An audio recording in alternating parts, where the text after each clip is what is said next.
Let's get the details now on our top story. And the carbon tax has divided the country and certainly caused ferocious debate in federal parliament. But the government is cherishing a significant victory today. It'll come into force in July next year, but the protests continued, and they continued this afternoon as well. Now, one of the drivers of this controversial legislation is Climate Change Minister Greg Combet. And Mr Combet joins us now live. Thank you for your time. First of all, the tax, it was passed by, but the vote was actually very close. We're talking 74 to 72.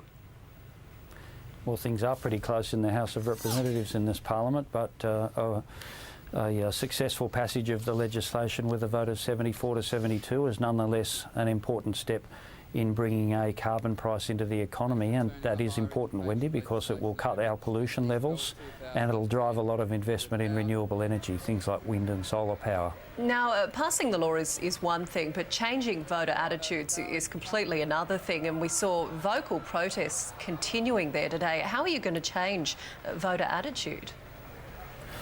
Well, we're seeing some pretty vigorous political debate, of course, about the issue in the community, and it was in the public galleries in Parliament today. But what's important for the government is to continue to rationally and calmly explain why we're making this important environmental reform. We do need to cut pollution in our economy. The countries that do cut pollution and have got good, productive, clean energy services in their economy in the future will be those that are most successful and where the jobs are created, and it's important that Australia is part of that.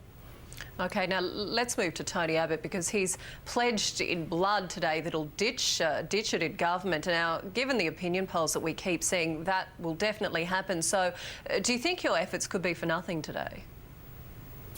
No, well, Tony Abbott won't be able to repeal the carbon price in the economy. It is a very important change, and people will adjust to it, I think, very easily.